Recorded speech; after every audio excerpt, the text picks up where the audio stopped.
Kajian Kitab.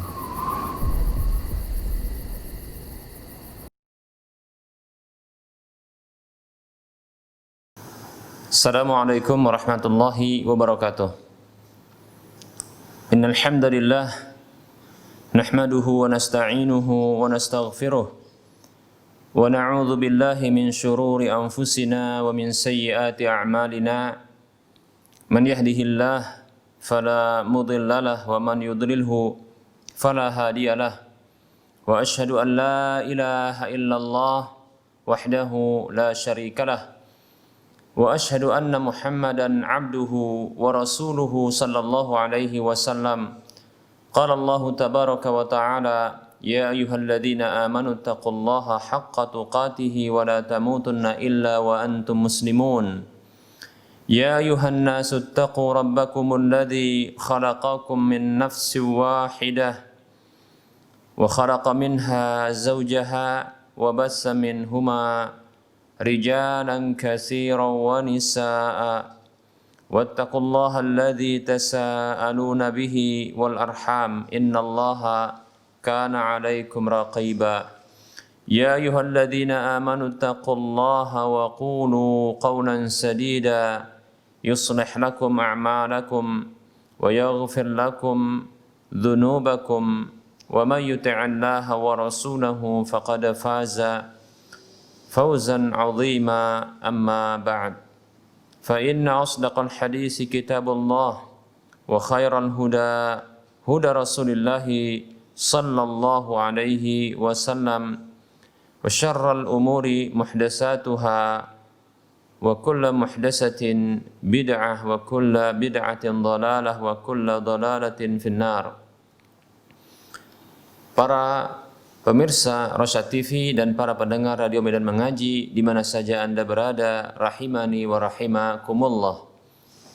Kembali kita bersyukur kepada Allah Subhanahu wa taala yang masih memberikan berbagai kenikmatan kepada kita.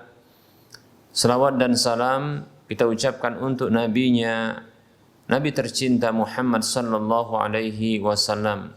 Para hamba Allah rahimani wa rahimakumullah. Kita masih membahas tentang perkara-perkara yang mengurangi tauhid seorang muwahhid. Kita sedang membahas perkara-perkara yang bisa mengurangi keimanan seorang mukmin dan yang bisa mengurangi keislaman seorang muslim. Baik para muslim rahimani wa rahimakumullah, juga masih kita membahas tentang sarana-sarana yang bisa menghantarkan kepada syirik akbar. Di antaranya adalah melakukan tindakan-tindakan, perbuatan-perbuatan yang terlarang di kuburan. Telah banyak kita sebutkan ungkapan para ulama dari berbagai madhab yang menunjukkan larangan-larangan dari tindakan-tindakan tertentu untuk dilakukan di sekitar kuburan. Sebahagiannya adalah perkataan dari ulama-ulama madhab Syafi'i, demikian pula ada perkataan dari ulama-ulama madhab Hanafi. Kita akan tambahkan pernyataan mereka ini bahwasanya tindakan-tindakan yang terlarang tersebut itu termasuk dosa besar. Tindakan-tindakan yang terlarang yang dilakukan di kuburan atau sekitar kuburan atau di sisi kuburan itu termasuk dosa besar. Kita akan sebutkan perkataan Al-Haytami yang bermadzhab Asy-Syafi'i, seorang ulama, Al-Imam Al-Haytami yang bermadzhab Asy-Syafi'i dalam kitab Az-Zawajir an Iqtirafil Kabair.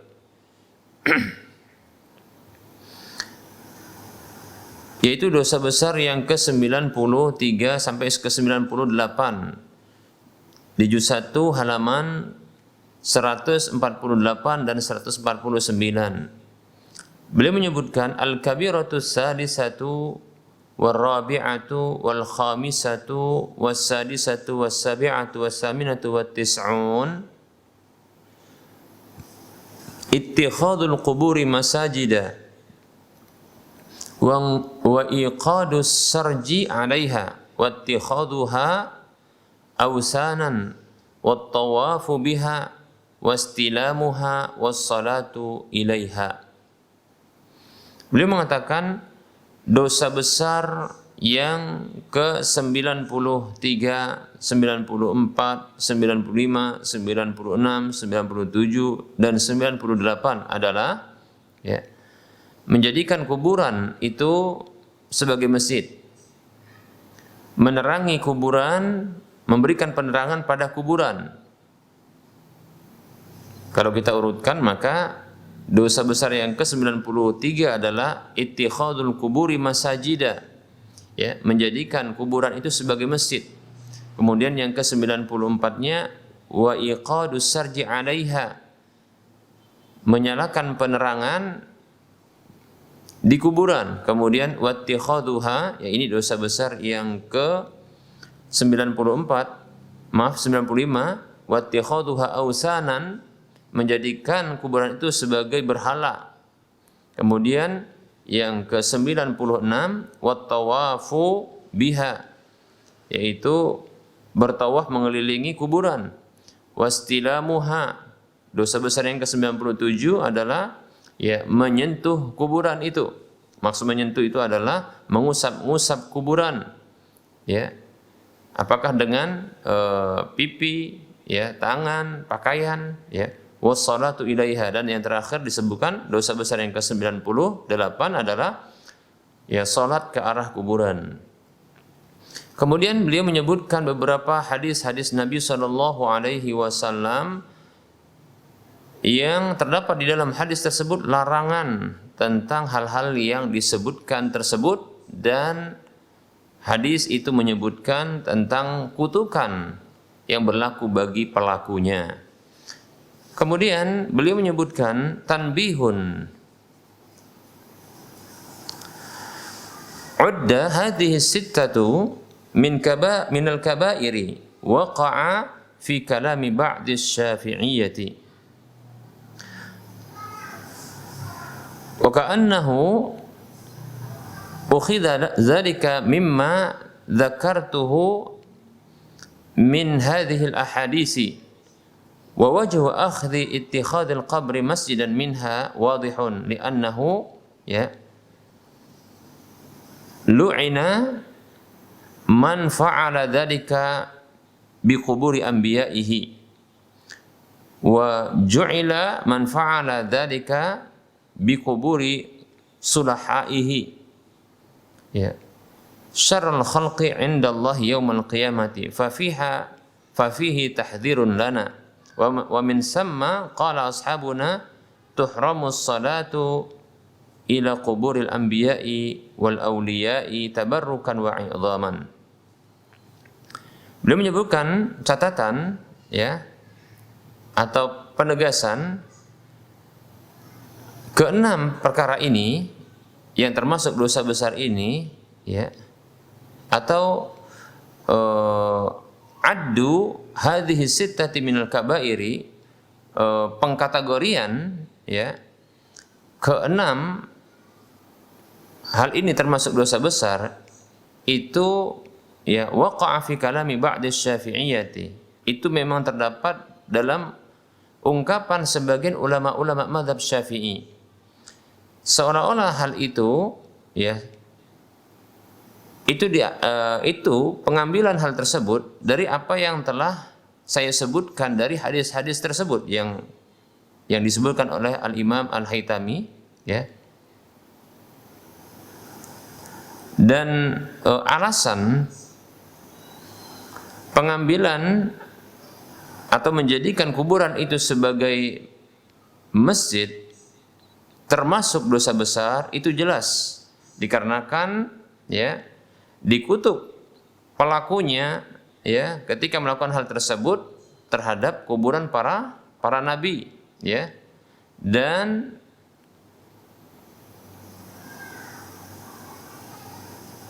dijadikan orang yang melakukan hal tersebut terhadap kuburan-kuburan para orang-orang soleh mereka sebagai manusia atau makhluk terburuk di sisi Allah Subhanahu wa taala pada hari kiamat. Maka di dalam hal ini terdapat peringatan yang keras untuk kita, ya. Oleh karena itu, ya, ulama-ulama mazhab kami mengatakan tuhramus salatu ila kuburil anbiya'i wal awliya'i tabarrukan wa i'dhaman.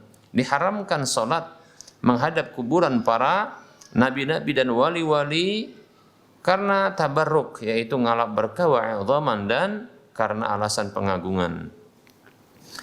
Wa kaunu hadzal fi'li kabiratan zahirun minal ahadisi al-madhkurati, ya, lima alimtu.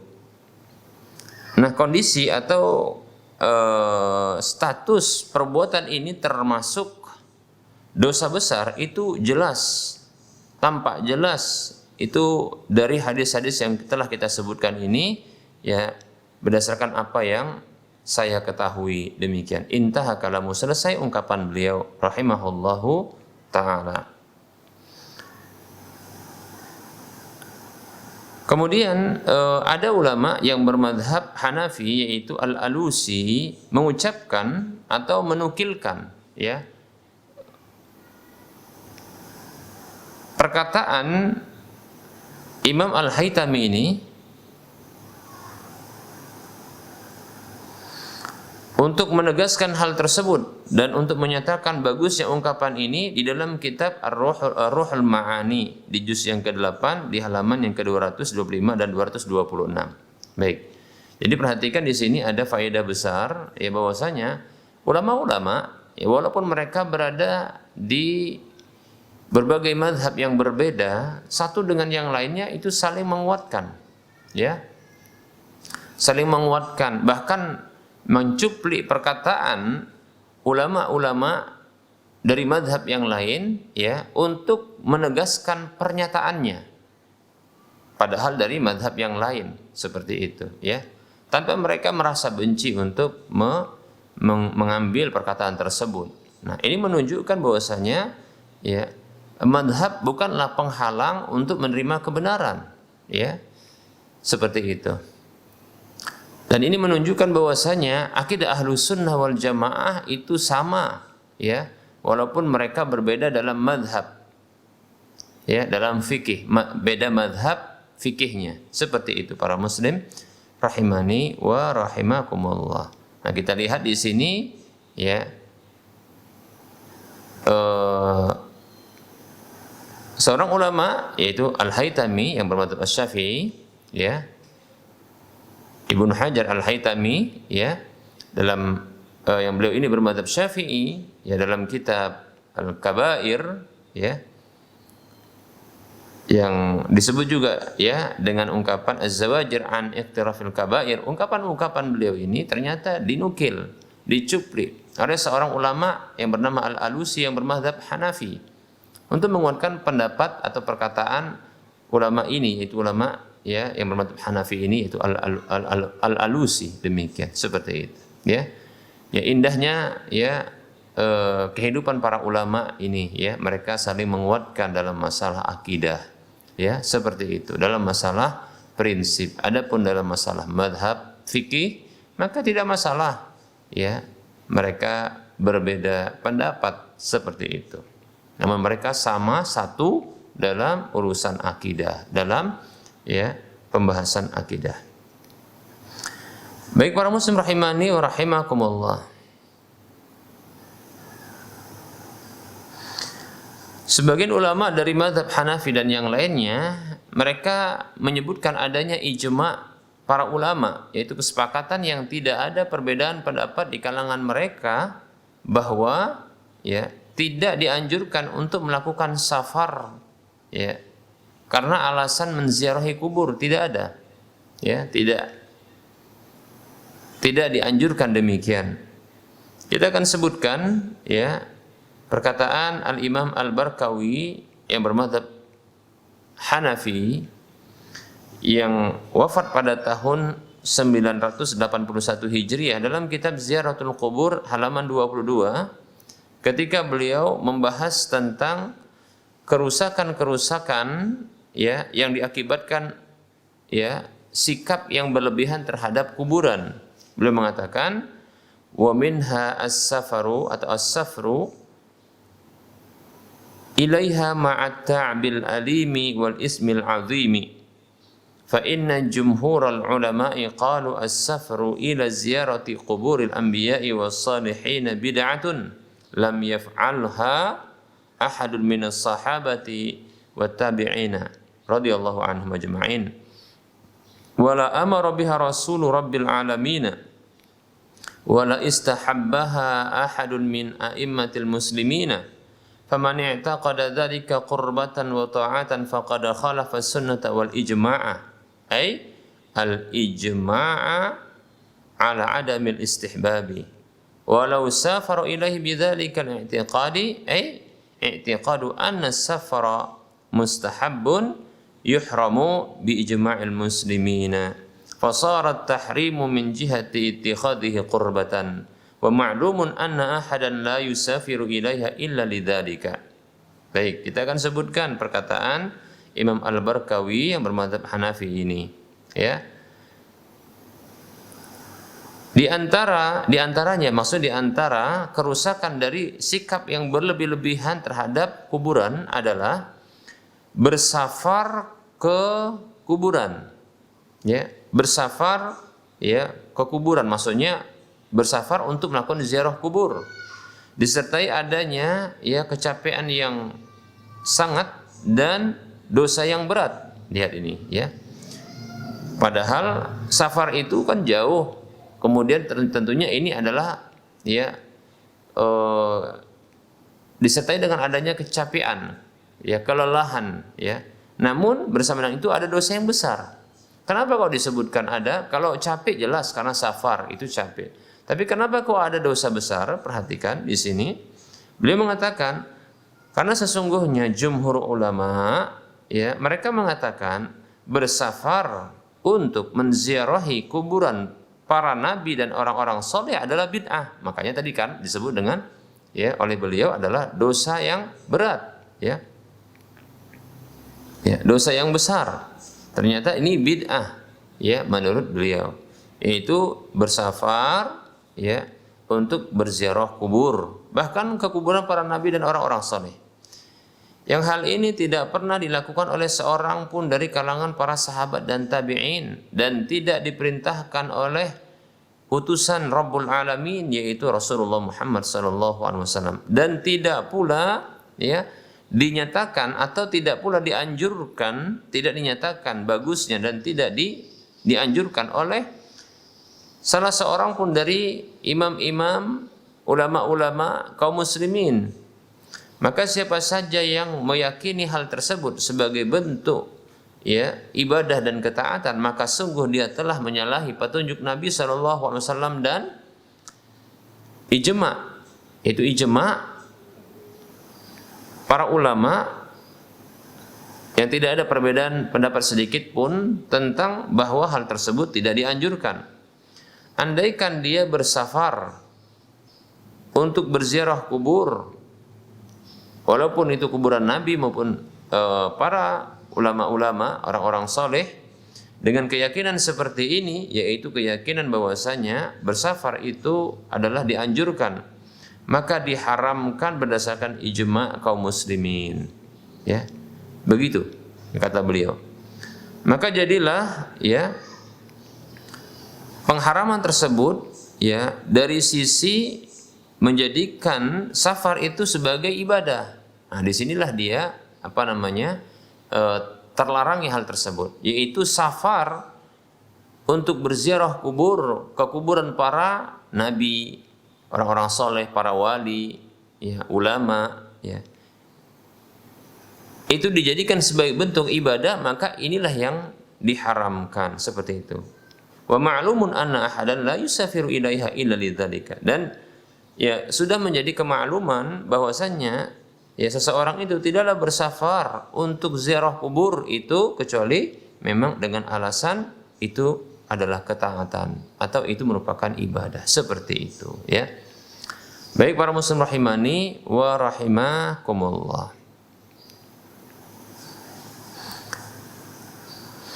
Oleh karena itu ya, wajib bagi seorang muslim ya yang menginginkan bagi dirinya keselamatan dunia dan akhiratnya, maka wajib baginya untuk menjauhi perkara-perkara kebid'ahan yang dilarang ini, yang diharamkan ini, yang dilarang oleh Nabi sallallahu alaihi wasallam. Bahkan Nabi sallallahu alaihi wasallam beliau ini ya memberikan larangan yang keras terhadap ya perbuatan itu, bahkan memberikan ancaman yang keras bagi pelakunya ya.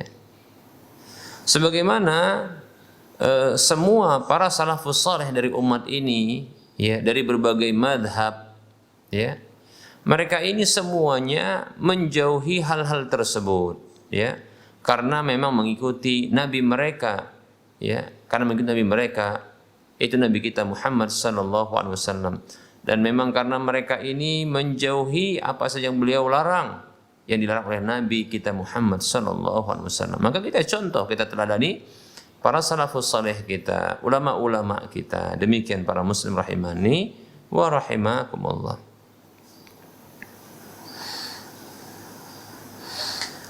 Nah, berdasarkan hal ini maka siapa saja yang masih melanjutkan tindakan seperti ini, yaitu perkara-perkara yang diharamkan, atau dia menyerukan, mengajak orang lain untuk melakukan perkara-perkara seperti ini ya, karena mungkin barangkali dia itu menguntungkan bagi dirinya ya. Kita dapatkan ini ada namanya wisata religi, kan begitu ya. Nah, namun wisata religi, Masya Allah, sayangnya mereka wisata religi itu tidak melakukan wisata untuk umroh contohnya ya, tapi malah wisatanya ke kuburan-kuburan para wali ya, ke kuburan ya orang-orang yang soleh, seperti itu. Nah, ini tentunya melanggar ya, melanggar ijma' kesepakatan para ulama dari berbagai madhab, termasuk madhab Syafi'i ya, seperti itu. Sudah kita sebutkan ya, itu termasuk dosa besar ya, dan bahkan itu disebutkan dalam kitab Al-Kabair yang masyhur itu, kitab Al-Kabair yang masyhur ya. Demikian yang ditulis oleh ya Ibnu Hajar Al-Asqalani. Baik para muslim rahimani warahmatullah, siapa saja orang yang demikian, yang dia mengajak orang lain untuk melakukan perkara-perkara seperti ini, atau dia sendiri yang terus melakukan hal seperti ini, maka sungguh dia telah menghantarkan dirinya kepada ya sanksi hukuman Allah Subhanahu wa taala untuk dia dapatkan di dunia dan di akhiratnya. Na'udzubillahi min dzalik ya. Nah, tentunya menjauhi perkara-perkara seperti ini yang dilarang oleh Nabi sallallahu alaihi wasallam, bahkan diperingatkan oleh Nabi sallallahu alaihi wasallam, bahkan yang telah diancam oleh Nabi sallallahu alaihi wasallam bagi pelakunya sallallahu alaihi wasallam, itu merupakan bentuk tanda cinta, alamat cinta, bukti cinta kepada Nabi Muhammad sallallahu alaihi wasallam. Nah, begitu. Tapi sangat disayangkan sebahagian kita ya, bahkan terbalik ya, terbalik pola pikirnya ya. Mereka ini mengaku cinta, bahkan ya mereka ini mengatakan ini adalah bagian dari petunjuk Nabi Shallallahu Alaihi Wasallam ya. Bahkan itu merupakan juga bentuk cinta kepada Nabi dan cinta kepada orang-orang yang menjadi pewaris Nabi ya, karena tentunya yang dikunjungi barangkali adalah orang-orang yang ya menjadi pewaris Nabi, yaitu para ulama ya, orang-orang soleh, seperti itu. Tapi sayangnya seperti ini ya, mereka tidak tahu hakikatnya. Itu sudah dilarang oleh Nabi Shallallahu Alaihi Wasallam. Hendaknya para kaum muslimin mereka belajar ya, belajar dari kitab-kitab para ulama. Alhamdulillah sudah diterjemahkan ya, seperti itu. Maka cobalah kembali kepada kitab-kitab para ulama, membaca kembali kitab-kitab para ulama. Baik ya, di Indonesia mereka bermadzhab Asy-Syafi'i ya, mayoritas kaum muslimin bermadzhab Syafi'i, maka kembali kitab-kitab para ulama Ahlus Sunnah wal Jamaah ya di mazhab Syafi'i, baca kitab mereka, baik itu terkait dengan masalah akidah ya, terkait dengan masalah fikih ya dari berbagai bahasannya, begitu juga dalam masalah ya akhlak, maka hendaknya mereka kembali belajar ya dengan membaca kitab-kitab para ulama, mengkajikan ya kitab-kitab ulama tersebut, disampaikan kepada umat ya, walaupun ya dalam satu mazhab saja tidak masalah insyaallah taala, asalkan ya metodenya adalah metode Ahlus Sunnah wal Jamaah ya, acuannya adalah Al-Quran dan hadis Nabi Sallallahu Alaihi Wasallam. Dan demikianlah ulama-ulama Ahlus Sunnah wal Jamaah ya, mereka mengajak ya umat Islam ini untuk kembali kepada Al-Quran dan hadis Nabi Sallallahu Alaihi Wasallam, taat kepada Allah Subhanahu wa Ta'ala. Demikian para muslim rahimani wa rahmakumullah ya. Nah, maka dijauhi larangan-larangan Nabi Sallallahu Alaihi Wasallam ya, sebagai bentuk bukti cinta kepada Nabi Sallallahu Alaihi Wasallam. Bahkan sebaliknya, melakukan larangan-larangan Nabi tersebut, Nabi sudah melarang, malah dilanggar, malah dilakukan, maka ini merupakan bentuk memusuhi Nabi Sallallahu Alaihi Wasallam, bentuk membenci Nabi Sallallahu Alaihi Wasallam ya, bentuk melanggar dan ya penyimpangan terhadap ajaran Nabi Sallallahu Alaihi Wasallam ya, bentuk pelanggaran terhadap petunjuk Nabi Sallallahu Alaihi Wasallam.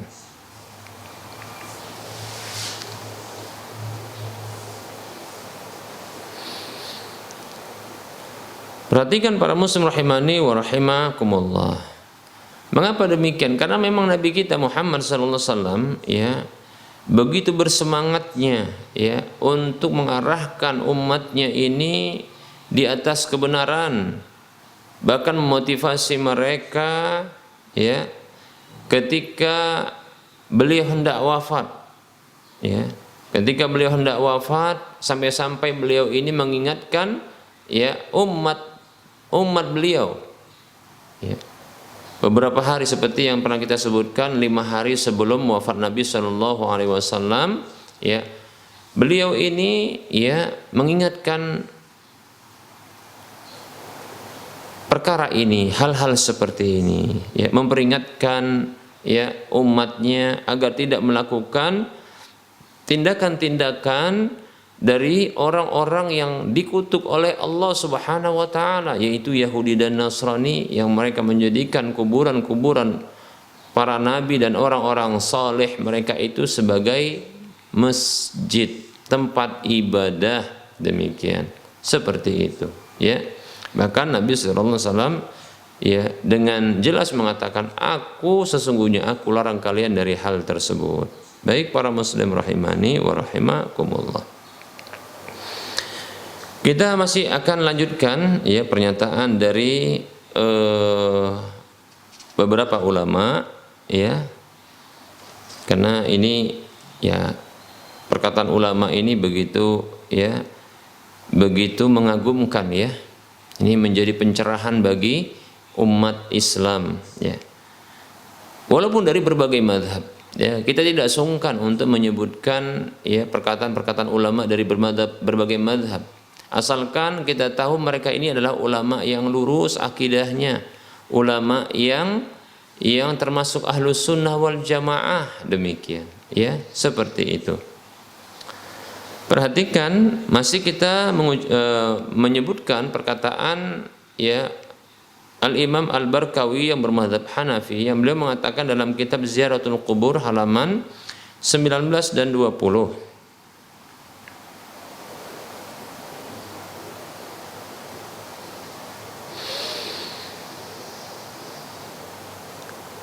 Wa man jama'a baina sunnati Rasulillah sallallahu alaihi wasallam fil quburi wa ma amara bihi wa naha anhu wa ma kana alaihi sahabatu radhiyallahu anhum wa tabi'una lahum bi ihsan wa baina ma alaihi aktsarun nasi al-yawma ra'a ahaduhuma mudaddan, ya,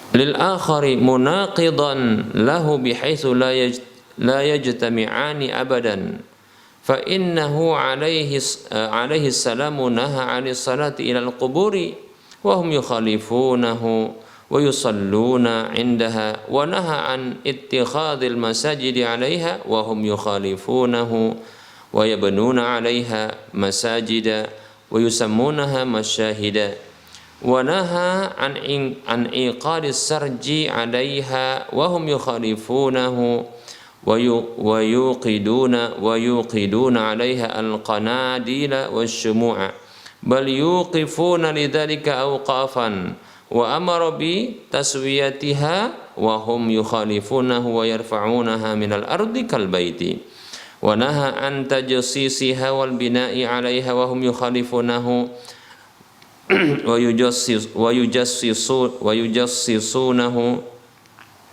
yujassisunaha wa yaqiduna 'alaiha al-qubaba wa naha an ittikhadhiha 'idan wa hum yukhalifunahu wa yattakhidunaha 'idan wa yajtami'una laha ka ijtima'ihim lil 'idi wa aksar wal hasilu annahum munaqiduna lima amara bihi ar-rasul sallallahu alaihi wasallam wa naha anhu wa muhadduna lima jaa bihi. Baik, perhatikan perkataan dari Imam Al-Barkawi yang bermadzhab Hanafi dalam kitab Ziyaratul Qubur halaman 19 dan 20 yang artinya siapa saja yang menggabungkan antara petunjuk Nabi Rasulullah Shallallahu Alaihi Wasallam tentang kuburan dan apa saja yang beliau perintahkan dengannya, sekaligus menggabungkan apa saja yang beliau larang kita darinya, dan apa saja yang para sahabat dan para tabi'in, ya, yang mengikuti mereka dengan baik itu berada di atasnya. Ya, itu digabungkan dengan apa saja yang dilakukan oleh manusia pada hari ini, ya, maka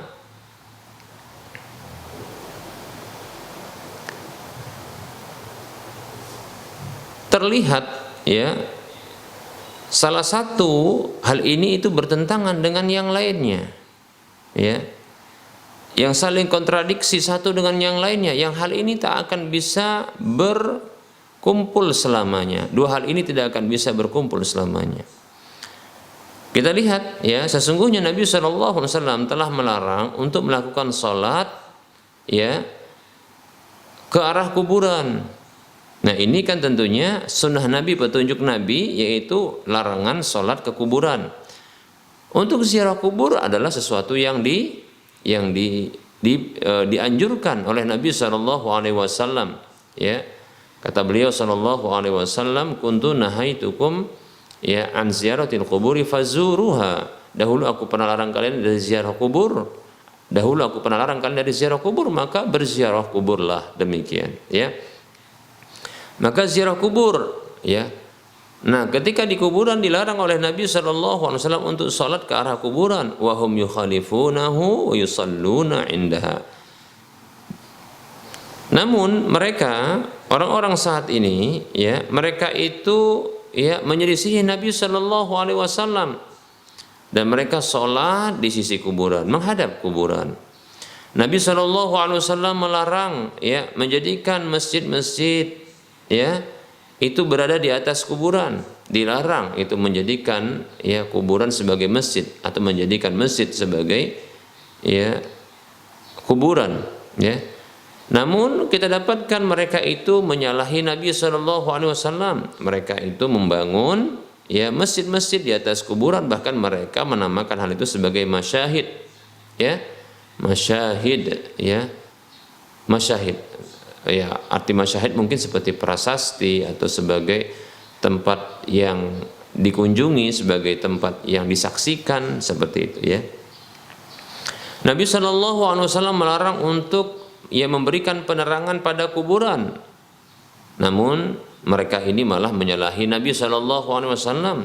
Mereka itu menyalakan, ya, lampu-lampu, ya, penerangan-penerangan pada kuburan. Bahkan mereka mewakafkan sebagian harta mereka untuk hal tersebut, ya, seperti itu, ya. Nabi Shallallahu Alaihi Wasallam memerintahkan untuk meratakan kuburan. Maksudnya adalah, ya, tidak membuat bangunan di atas kuburan, bahkan meratakannya, ya, meratakannya itu menghilangkan, ya, bangunan-bangunan di atas yang ada di atas kuburan, ya. Wa hum yukhalifunahu, namun mereka itu menyalahi, ya, menyelisihi, melanggar Nabi Shallallahu Alaihi Wasallam, dan mereka itu, ya, meninggikan kuburan itu, ya, dari tanah, seperti bahkan dibuat seperti rumah, demikian. Nabi Shallallahu Alaihi Wasallam melarang umatnya, ya, untuk memberikan plester dan membangun bangunan di atasnya. Namun kita dapatkan mereka itu menyalahi dan menyelisih Nabi Shallallahu Alaihi Wasallam. Mereka malah memplester kuburan, ya, mereka, ya, membuat kubah-kubah di atas kuburan, demikian. Nabi Shallallahu Alaihi Wasallam, ya, melarang umatnya untuk menjadikan kuburan itu sebagai tempat yang senantiasa dikunjungi secara rutin, ya, demikian. Namun mereka, ya, menyalahi dan menyelisihi beliau Shallallahu Alaihi Wasallam. Mereka menjadikan, ya, kuburan itu sebagai Eid, ya, Eid, atau dikatakan haul, begitu, ya, yaitu yang itu, ya, sebagai tempat hari raya, tempat keramaian, tempat juga tempat yang berulang untuk dikunjungi, demikian. Bahkan mereka berkumpul di sana, ya, di kuburan tersebut seperti berkumpulnya orang-orang, ya, ketika di hari raya atau bahkan lebih lagi, ya. Nah, kesimpulannya mereka itu menentang perintah Rasulullah Shallallahu Alaihi Wasallam dan melanggar apa yang dilarang oleh Rasulullah Shallallahu Alaihi Wasallam. Dan dengan seperti ini maka mereka telah memusuhi apa yang dibawa oleh Rasulullah Sallallahu Alaihi Wasallam, menentang apa yang dibawa oleh Rasulullah Sallallahu Alaihi Wasallam. Demikian para muslim rahimani wa rahimakumullah.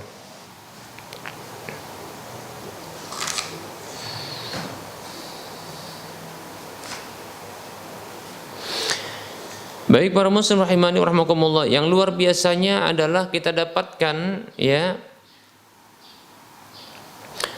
mereka ini, orang-orang kaum muslimin ini, saudara kita, ya, mereka ini untuk membenarkan tindakan yang diharamkan atau dilarang oleh Nabi Shallallahu Alaihi Wasallam ini, mereka berdalilkan dengan perkataan, ya, masyayikh, syekh-syekh, tuan-tuan guru, ya, tokoh-tokoh agama, atau mereka, ya, beralasan dengan, ya, adat istiadat, kebiasaan dari nenek moyang atau orang-orang tua dahulu, ya. Nah, mereka berarti dalam kondisi seperti ini, ya, mereka ini telah lebih mengedepankan, ya, perkataan guru-guru, perkataan orang-orang soleh, atau perkataan orang-orang yang dianggap tokoh agama. Begitu juga mendahulukan kebiasaan-kebiasaan para leluhur, demikian pula, ya, budaya-budaya nenek moyang, ya, ini lebih dikedepankan ketimbang petunjuk Rasulullah Sallallahu Alaihi Wasallam, orang yang, ya, mencintai umatnya. Dan sangat anehnya adalah orang yang mengedepankan perkataan guru di atas perkataan Rasulullah ini mengaku cinta dengan Rasulullah Sallallahu Alaihi Wasallam, demikian, ya. Namun tanpa disadari mereka telah melakukan sebuah tindakan yang membuat marahnya Rasulullah Sallallahu Alaihi Wasallam, ya, seperti itu, ya. Oleh karenanya beliau ini Sallallahu Alaihi Wasallam tatkala, ya, menjelang wafat beliau ini, beliau ingatkan umat ini, ya, ya, mengingatkan umat ini, ya, dengan menyatakan apa? Adanya kutukan Allah Subhanahu wa taala, ya, kepada orang-orang yang melakukan hal ini, di zaman dulu, ya, agar tidak menimpa umat Islam, yaitu umat beliau sallallahu alaihi wasallam. Seperti itu. Baik para muslim rahimani wa rahimakumullah. Ya, jadi kita sebagai umat Nabi kita Muhammad sallallahu alaihi wasallam yang kita mengaku cinta kepada Nabi kita Muhammad sallallahu alaihi wasallam, maka hendaknya ya kita ini jujur cinta kepada Nabi sallallahu alaihi wasallam. Hendaknya kita ini ya jujur untuk mengikuti Nabi sallallahu alaihi wasallam. Ya. Karena di antara konsekuensi syahadat kita yaitu wa asyhadu anna Muhammadan abduhu wa rasuluhu, atau wa asyhadu anna Muhammadar Rasulullah, aku bersaksi bahwasanya Nabi Muhammad sallallahu alaihi wasallam adalah hamba dan utusan Allah. Maka konsekuensinya adalah karena beliau sebagai utusan Allah, maka beliau ini membawa amanat dari Allah, membawa tugas dari Allah, yaitu ya tugas-tugas untuk menyelamatkan umat ini, umat beliau ini. Demikian, seperti itu. Maka tentunya mestinya kita sebagai umatnya harus mengedepankan perkataan beliau, karena perkataan beliau adalah ya wahyu dari Allah. Karena taat kepada beliau adalah taat kepada Allah, seperti itu. Maka mestinya kita lebih mendahulukan perkataan beliau ketimbang perkataan semua orang dari manusia ini. Ya, kita lebih ya mengedepankan dan mendahulukan ya sabda-sabda beliau, petuah-petuah beliau, ya bimbingan beliau, petunjuk beliau ketimbang kebiasaan-kebiasaan dan budaya-budaya nenek moyang kita. Demikian para muslim rahimani wa rahimakumullah, ya. Mengapa? Karena para muslim rahimani wa rahimakumullah, ya, beliau itu ditugaskan oleh Allah untuk membimbing umat ini kepada surga. Sementara nenek moyang kita, mereka tidak memiliki hak dalam hal ini. Mereka bukan nabi, mereka bukan rasul. Bukan hanya mereka juga, ya, para tokoh agama, ya, orang-orang yang disebut dengan syekh, guru, tuan guru, ya, mursyid dan seterusnya, mereka ini tidak punya kaplingan surga, ya, mereka tidaklah memegang kunci surga. Tapi Nabi kita Muhammad sallallahu alaihi wasallam yang membuka pertama sekali pintu surga. Bahkan beliau yang pertama sekali masuk ke surga. Demikian para muslim rahimani wa rahimakumullah. Oleh karenanya kalau kita ingin masuk surga, ya, kita harus mentaati beliau sallallahu alaihi wasallam, ya, sebagai bentuk ketaatan kepada Allah Subhanahu wa taala. Maka perintah-perintah beliau kita indahkan. Perintah-perintah beliau ini kita kerjakan. Perintah-perintah beliau ini kita ya lakukan. Sekaligus larangan-larangan beliau ini kita tinggalkan. Demikian. Larangan-larangan beliau ini kita tinggalkan. Walaupun perintah dan larangan tersebut berbenturan dengan kebiasaan-kebiasaan, adat-adat budaya, masyarakat, bahkan warisan nenek moyang kita, orang-orang tua kita, maka jangan sungkan untuk meninggalkan. Jangan sungkan untuk mendahulukan. Ya, sabda Nabi SAW, petuah Nabi SAW, nasihat Nabi, petunjuk ajaran Nabi kita Muhammad SAW. Bila kita inginkan kebahagiaan, ya, di dalam kehidupan dunia dan akhirat kita, maka mari kita semua umat Islam, bahkan umat manusia semua, itu mengikuti petunjuk Nabi Muhammad sallallahu alaihi wasallam. Demikian para muslim rahimani wa rahimakumullah. Barangkali kita cukupkan dulu untuk penyampaian dari materi. Masih banyak sesungguhnya, dan ini ya saya sangat bersemangat ya insyaallah taala untuk menyampaikan perkataan-perkataan para sahabat, ya, yang mereka ini ya perkataan-perkataan para ulama yang mereka ini ya bersepakat untuk ya menetapkan apa yang ditetapkan oleh Nabi, ya, baik itu berupa perintah, begitu juga berupa larangan. Demikian para muslim rahimani wa rahimakumullah. Baik, kita beralih kepada sesi soal jawab, dan ini banyak sekali ya.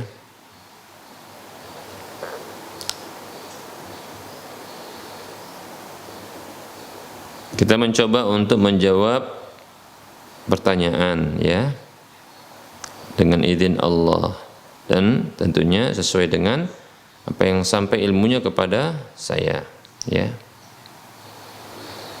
Baik, para muslim rahimani wa rahimakumullah.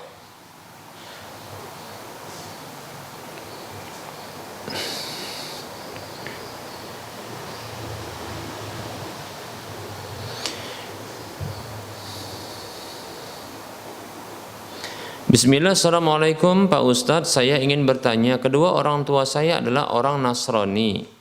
Sekarang saya seorang muslimah, bagaimana tata cara berziarah kubur orang tua saya? Terima kasih Pak Ustadz. Wassalamualaikum.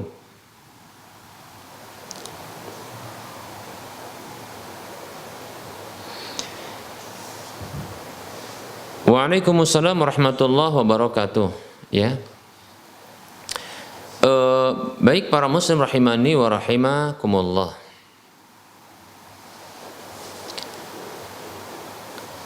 Berziarah kubur kepada orang tua, baik itu yang muslim maupun yang kafir, dalam agama kita insyaallah taala dibolehkan, tidak masalah ya. Tidak masalah insyaallah taala ziarah kubur. Karena ziarah kubur itu adalah untuk pertama di antara fungsi dari ziarah kubur adalah sebagaimana Nabi Shallallahu Alaihi Wasallam beliau bersabda ya, kuntu nahaitukum an ziyaratil quburi fazuruha ya. Dahulu aku pernah larang kalian dari ziarah kubur, maka berziarah kuburlah. Dalam riwayat yang lain Nabi Shallallahu Alaihi Wasallam mengatakan fa innaha litudzakirukumul akhirah, karena sesungguhnya hal itu bisa mengingatkan kalian kepada akhirat, seperti itu. Ingat mati, seperti itu ya. Demikian ya. Ini tujuan pertama dari ziarah kubur, walaupun ada tujuan lain diantaranya adalah seperti mendoakan ya. Dan Nabi SAW pernah juga dahulu ya ziarah kubur itu, bahkan di malam hari beliau itu mendoakan ya. Ziarah kubur mendoakan ya orang-orang yang atau penghuni kubur yang ada di kuburan Baqi', beliau doakan. Ya, beliau hanya berziarah kubur namun hanya mendoakan, seperti itu ya. Baik ya. Maka tidak masalah untuk ziarah kubur kepada orang yang yang mati dalam kondisi kafir seperti orang tua ini ya. Paling tidaklah ya ziarah kuburnya adalah untuk menguatkan hati agar tidak mati seperti orang tua, seperti itu ya. Dan ini tentunya akan ingat akhirat. Adapun sedih, memang itu sedih, walaupun ada perbedaan pendapat di kalangan para ulama ya tentang wanita yang ziarah kubur ya. Perlu kita sampaikan perbedaan pendapat ini, bahwa para ulama berbeda pendapat apakah wanita boleh ziarah kubur. Maka para ulama berbeda pendapat. Ada yang mengatakan tidak boleh ya, tidak boleh. Kemudian ada yang mengatakan boleh ya. Saya cenderung kepada pendapat yang mengatakan boleh, karena Aisyah radhiyallahu anha pernah ziarah kubur ya ke kuburan saudara beliau ya radhiyallahu anha. Demikian ya.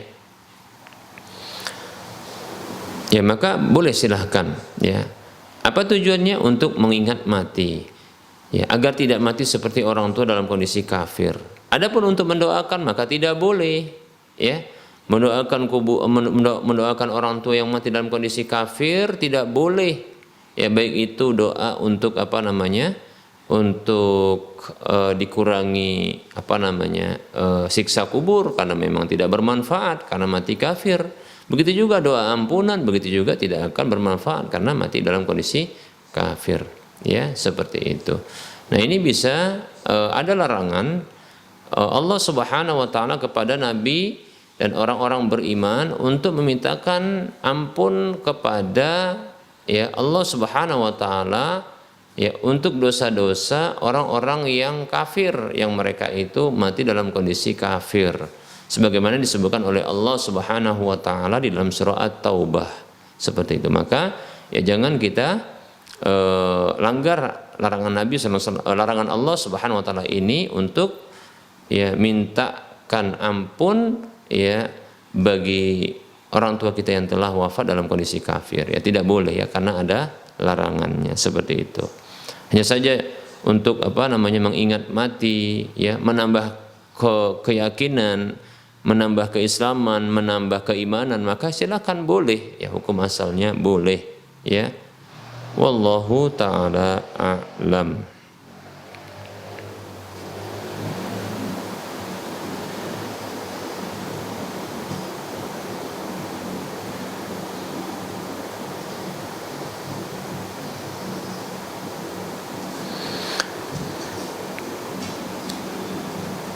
Ada pertanyaan ya, Assalamualaikum Ustadz, bagaimana kita istiqomah agar selalu sabar menjalankan perintah Allah meskipun di sekeliling kita masih banyak maksiat? Bagaimana sikap istri ingin selalu berada di jalan Allah meskipun suami belum taat beribadah? Ya. Bagaimana saya menguatkan diri saya untuk selalu istiqomah meskipun orang di sekitar tidak ada yang mengingatkan, suami belum paham agama? Demikian. Baik. Waalaikumsalam warahmatullahi wabarakatuh. Ya. Pertama sekali ya adalah meminta kepada Allah Subhanahu wa taala keistiqomahan itu, ya. Minta hidayah selalu kepada Allah Subhanahu wa taala, karena sesungguhnya ya Dia yang menggenggam hati-hati kita. Digenggamanlah hati-hati kita.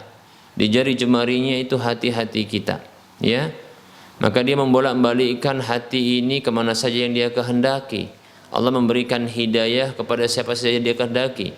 Allah menyesatkan siapa saja yang Dia kehendaki. Kita takut kesesatan itu menimpa kita, ya. Kita takut hidayah itu hilang dari kita. Oleh karenanya kita berdoa kepada Allah Subhanahu wa taala. Seperti doa yang diajarkan oleh Allah Subhanahu wa taala, Rabbana la tuzigh qulubana ba'da idh hadaitana wa hab lana min ladunka rahmah innaka antal wahhab. Ya, wahai Rabb kami, janganlah Engkau sesatkan hati kami setelah Engkau memberikan hidayah kepada kami, seperti itu. Ya. Dan berikanlah rahmat dari sisimu, Engkaulah ya pemberi karunia. Demikian, ya.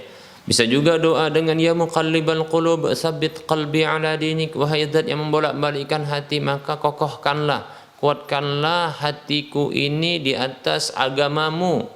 Ya musarrifal qulub sarrif qalbi ala ta'atik, wahai zat yang memalingkan hati, palingkanlah hatiku di atas ya ketaatan kepadamu. Begitu juga boleh doa dengan doa seperti ini, Allahumma inni as'alukal huda wat tuqa wal afafa wal ghina.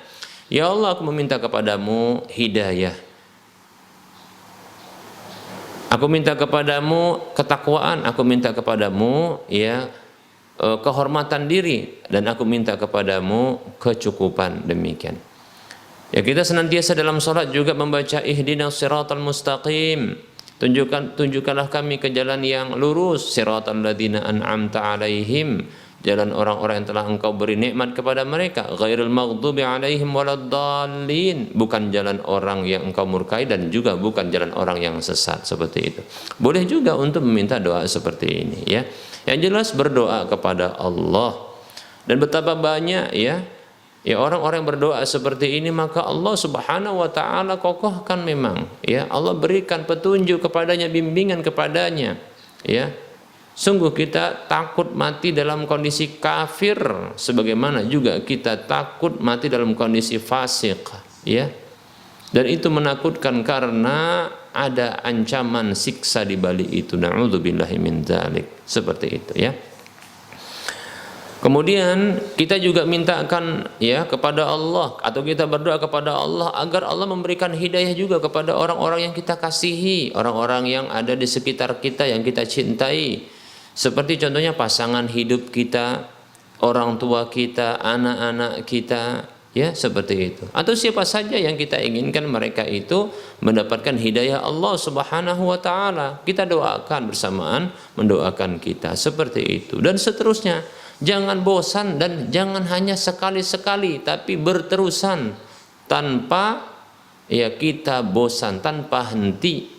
Sebagaimana kita takut tanpa henti, takutnya tanpa henti kita mati dalam kondisi kafir atau kita mati dalam kondisi fasik yang keluar dari ketaatan, maka ya tanpa henti pula kita meminta kepada Allah hidayah itu. Ya, seterusnya bagi kita dan orang-orang yang kita cintai yang ada di sekitar kita atau yang jauh dari kita. Demikian para muslim rahimani wa rahimakumullah, seperti itu ya. Kemudian berikutnya adalah ya mengusahakan untuk bisa berinteraksi dengan orang-orang soleh, orang-orang yang taat ya, orang-orang yang komitmen dengan agama ini ya. Apakah dengan cara ya berhubungan lewat media sosial ya, atau mengikuti kajian-kajian, ini juga bagus. Dengan kajian tentunya banyak yang diinteraksikan kepada diri kita. Pertama adalah ya lingkungan yang taat, kemudian ilmu yang bermanfaat, kemudian juga orang-orang yang taat, seperti itu ya. Lingkungan itu membentuk kita dan akan menjaga kita. Walaupun barangkali nanti lingkungan keluarga kita masih belum taat katakan, tapi paling tidak kita akan terwarnai dengan lingkungan. Tidak dipungkiri bahwasanya memang lingkungan itu mempengaruhi ya orang yang berada di dalam lingkungan tersebut ya. Maka paling tidak ini yang akan bisa mencegah ya perubahan tersebut kepada keburukan ya, bahkan mengarahkan kita kepada perubahan kepada kebaikan, seperti itu ya. Demikian. Bisa juga dengan media sosial sering-sering ikuti kajian ya. Ya ada kajian rutin yang lewat online ya, atau bisa kita ya alhamdulillah ada TV-TV ada TV-TV channel TV satelit yang ini mengajarkan petunjuk Nabi Sallallahu Alaihi Wasallam ya, mengingatkan saudara seiman kaum muslimin, mengajak manusia ya untuk taat kepada Allah Subhanahu Wa Taala, seperti itu ya. Banyak ya kita dapatkan, ada Roja TV, ada Rosyad TV, ada Ahsan TV dan seterusnya. Maka miliki itu di rumah ya. Itu buka channel seperti ini di rumah sehingga nanti ya ini bermanfaat bagi orang sekitar pula. Ya mudah-mudahan ketika mereka menonton sebagian acara tersebut mereka tersentuh, lalu dengan itu Allah akan memberikan hidayah kepadanya, seperti itu ya. Demikian ya. Jadi ini penting juga berinteraksi dengan kesolehan-kesolehan, baik itu orang-orang soleh, lingkungan yang soleh, dan begitu juga kajian-kajian yang mengajak kepada kesolehan, seperti itu ya. Wallahu ta'ala a'lam.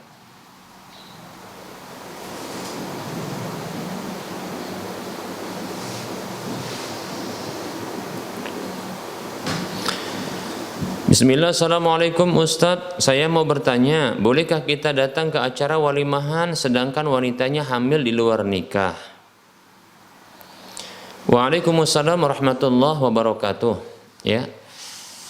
Sebelum menjawab pertanyaan ini perlu kita ketahui bahwasanya ya pernikahan atau pernikahan antara seorang laki-laki dengan perempuan yang berzina, baik itu hamil ataupun tidak, maka para ulama mereka berbeda pendapat ya, mereka berbeda pendapat. Ada yang mengatakan sah pernikahannya, ada yang mengatakan tidak sah pernikahannya, demikian ya, seperti itu ya. Artinya dalam hal ini terjadi perbedaan pendapat di kalangan para ulama ya.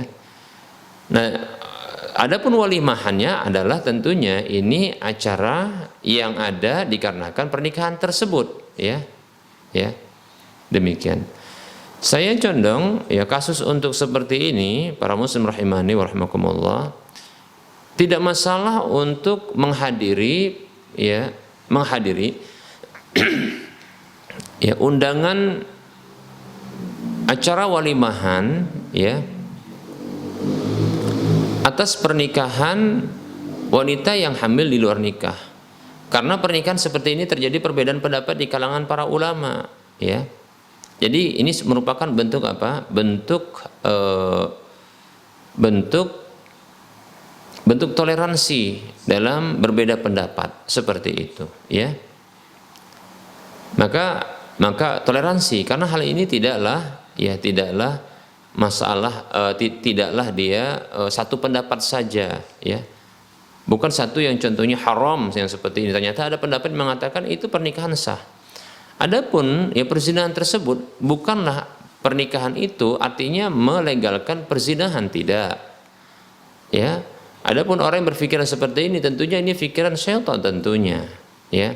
Ini ya permasalahan ini yaitu pernikahan ya sementara wanita tersebut dalam kondisi hamil, bukanlah pernikahan itu melegalkan kehamilannya, bukan pula melegalkan perzinahannya, tidak. Ya, ini hanya melegalkan dari ya keharaman mereka itu ya agar mereka tidak berzina di waktu berikutnya. Nah, pendapat yang seperti ini adalah pendapat yang dinisbatkan kepada Abu Bakar dan Umar radhiyallahu anhuma seperti itu ya. Jadi dianggap sah menurut satu pendapat.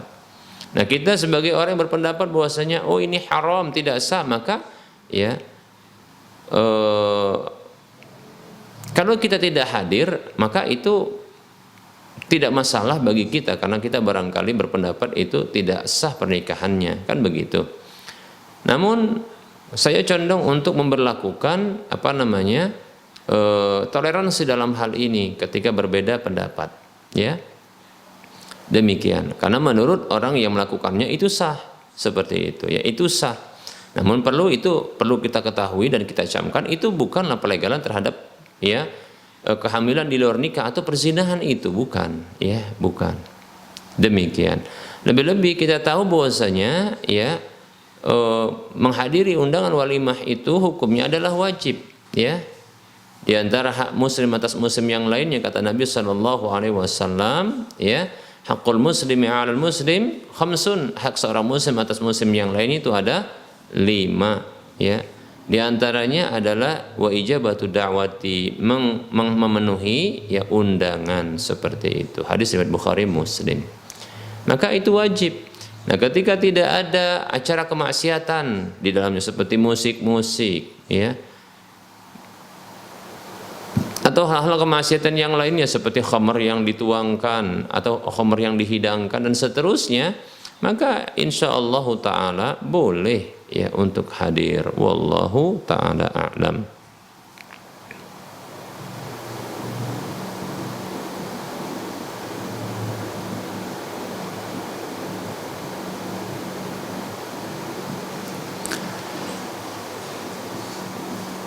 Assalamualaikum Ustaz, bolehkah berdoa di Ka'bah dan mencium Ka'bah?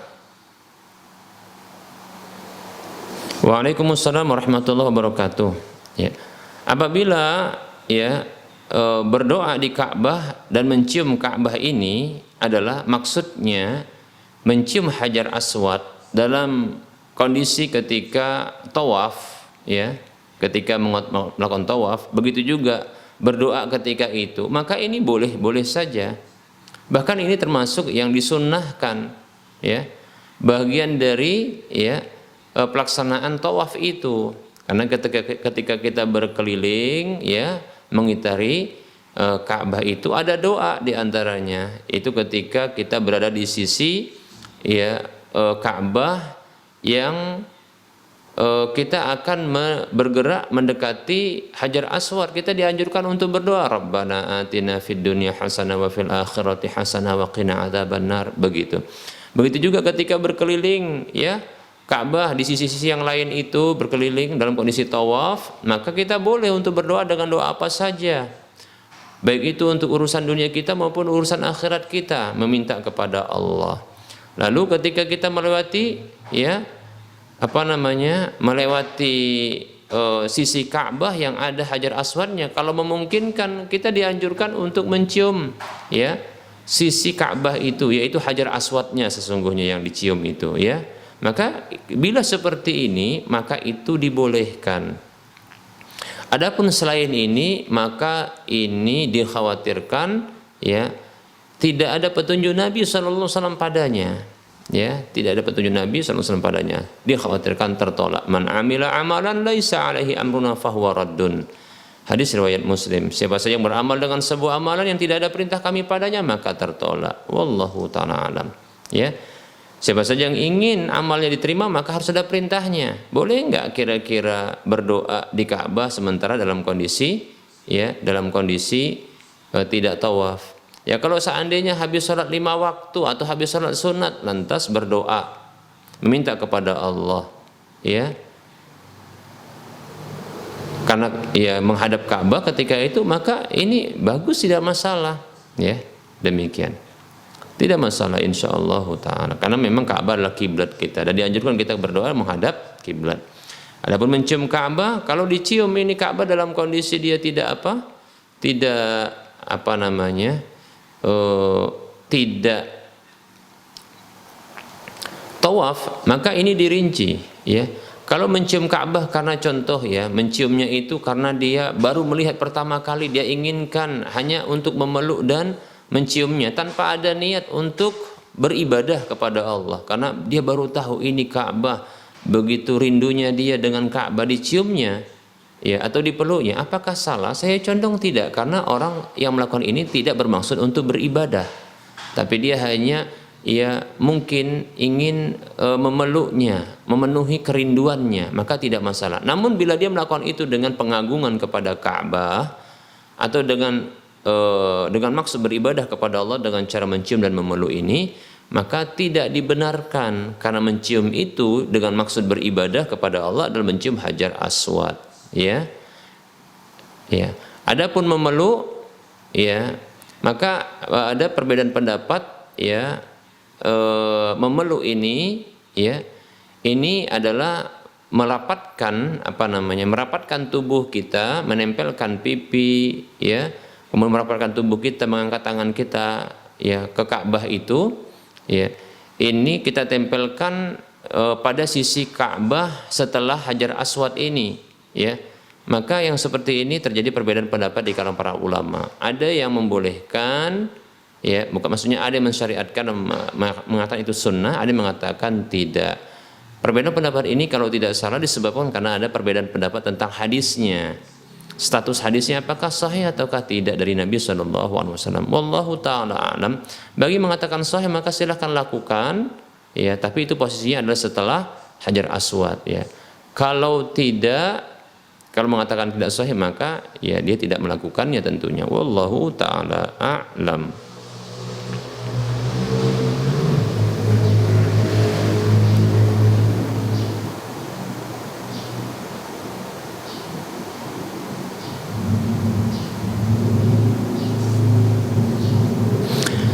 Ada pertanyaan, Assalamualaikum warahmatullahi wabarakatuh. Izin bertanya Ustaz, jika saya menikah namun status saya belum menceraikan istri, tapi istri saya sudah menikah lagi lebih dahulu, bagaimana solusi sunnah sesuai sunnah? Mohon petunjuknya, mohon penjelasannya, terima kasih. Waalaikumsalam warahmatullahi wabarakatuh. Seorang suami ketika menikah maka ya tidaklah diharamkan baginya untuk menikah 2 kali, 3 kali atau 4 kali. Adapun yang kelima kali maka diharamkan kecuali ya bila ya istri yang telah berjumlah 4 ini salah satunya dicerai atau ya meninggal dunia, seperti itu. Ya, demikian. Jika istrinya lebih dari ya 4 tentunya ya. Adapun bila dia ingin menikah maka tidak masalah ya, seorang laki-laki menikah, baik itu istri pertamanya ada ya atau sudah bercerai maka tidak masalah. Adapun istri yang belum dicerai lalu dia menikah lagi maka yang seperti ini tidak dibenarkan. Maka saya condong kalau memanglah sudah memang berpisah dengan istri sebelumnya namun belum ada ungkapan cerai yang diberlakukan, maka selamatkan istri ini supaya jangan dia ya jatuh kepada dosa yang berterusan, yaitu dia dosa zina ya dengan ya seorang laki-laki yang dianggap suaminya padahal dia belum berstatus ya janda, bahkan dia masih berstatus istri karena belum diceraikan. Maka solusinya ada dua. Yang pertama adalah Anda itu menceraikannya, langsung menceraikannya, nanti dia menanti masa iddahnya. Jika ingin cepat selesai ya, menurut satu madhab ya, maka silahkan sang istri ini melakukan khulu' ya, yaitu menggugat untuk berpisah dan membatalkan akad, dan itu masa iddahnya cuma 1 bulan, itu lebih cepat demikian ya. Ini dua solusi yang bisa ditawarkan ya. Ya, apalagi kalau sudah menikah dengan laki-laki lain, maka pertama sekali dipisahkan. Saya ulangi dari awal ya. Dipisahkan. Jangan mereka bersatu dulu, karena pernikahan mereka tidak sah. Ya, walaupun mereka sudah mengatakan suami dan istri, namun ini tidak sah ya pernikahan itu. Maka mereka berpisah terlebih dahulu, kemudian ya ditalak, ya tentunya ditalak begitu, baru nanti mereka ini ya sang istri masuk masa iddahnya. Kalau dalam kondisi tidak hamil, ya dan dia tidak menopause dan tidak juga pernah digauli, maka tentunya ya dia menanti ya masa iddahnya 3 quru. Ada yang berpendapat 3 quru itu 3 kali haid, ada yang mengatakan 3 kali suci, demikian. Pilih salah satu pendapat ini ya. Namun ada cara yang kedua adalah dengan cara tadi khulu', yaitu menggugat untuk membatalkan pernikahan ini dari pihak istri, demikian ya.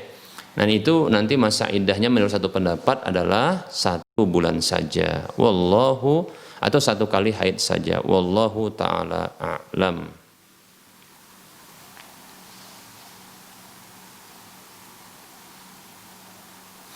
Ada pertanyaan, Pak Ustadz, apakah orang mati bisa berkurban? Baik ya, terima kasih bagi Bapak yang bertanya. Sesungguhnya orang mati ya tidak bisa berkurban karena sudah meninggal dunia, tentunya seperti itu ya. Ya, syariat kurban itu hanya untuk orang yang masih hidup, demikian ya. Jadi tidak ada syariat kurban bagi orang yang telah wafat ya. Apalagi orang yang wafat ya itu telah mati, bagaimana bisa berkurban? Nah seperti itu ya. Adapun anak-anaknya ya maka silahkan mereka ini yang melakukan kurban, nanti pahalanya ya tentunya akan sampai kepada orang tuanya, seperti itu ya, pahalanya akan sampai kepada orang tuanya. Andaikan ya ia memiliki 10 anak yang semuanya berkurban, mereka itu masing-masingnya, maka ketaatan mereka, ibadah mereka kurban tersebut itu akan mengalir pahalanya kepada orang tuanya tanpa mengurangi pahala sang anak, karena amal soleh sang anak itu akan didapatkan ya secara otomatis oleh orang tuanya, otomatis ya, karena anak adalah hasil usaha orang tua. Oleh karenanya Rasulullah mengatakan sallallahu alaihi wasallam, idza matal insanu inqata amaluhu illa min salasin. Kalaulah manusia itu mati maka terputus amalnya kecuali dari 3 jalur. Min sadaqatin jariyatin, dari sedekah jariah. Ini yang pertama. Au ilmin yuntafa'u bihi, atau ilmu yang bermanfaat. Au waladin salihin yad'u lahu. Atau ini dia, anak yang melakukan kesolehan, yang mendoakan orang tuanya, demikian ya. Jadi anak yang melakukan kesolehan maka itu akan mengalir pahalanya kepada orang tuanya, dan tentunya kurban itu merupakan kesolehan. Walaupun sang anak tersebut dia melakukan kesolehan itu untuk dirinya, memang karena itu adalah syariat yang berlaku bagi dirinya, baik itu adalah ibadah-ibadah wajib maupun ibadah-ibadah bersifat sunat, maka akan mengalir pahalanya kepada orang tuanya, karena itu kesolehan yang dilakukan oleh sang anak, baik wajib hukumnya maupun yang sunat hukumnya, maka akan mengalir kepada orang tua tanpa mengurangi pahala orang tuanya, bila kedua mereka ini adalah orang-orang yang beriman ya. Seperti itu. Mudah-mudahan Allah memberikan karunia kepada kita anak-anak yang soleh, atau menjadikan kita sebagai anak-anak yang soleh. Amin ya rabbal alamin. Baik para muslim rahimani wa rahimakumullah, waktu sholat zuhur untuk wilayah Medan, Sumatera Utara dan sekitarnya ini sudah dekat ya. Maka kita cukupkan dulu, mudah-mudahan bermanfaat. Pertanyaan-pertanyaan yang sudah masuk insya Allah ta'ala akan dijawab di waktu berikutnya, ya. Wallahu ta'ala alam, mohon maaf atas segala kekurangan dan kesalahan. Kebenaran datangnya dari Allah, kesalahan itu datangnya dari saya pribadi dan bisikan syaitan. Kepada Allah saya mohon ampun, kepada para pemirsa dan pendengar sekalian saya mohon maaf. Wassallallahu ala Muhammad wa ala alihi wa ashabihi ajma'in. Subhanakallahumma wa bihamdika asyhadu an la ilaha illa anta astaghfiruka wa atubu ilaika walhamdulillahi rabbil alamin. Wassalamualaikum warahmatullahi wabarakatuh.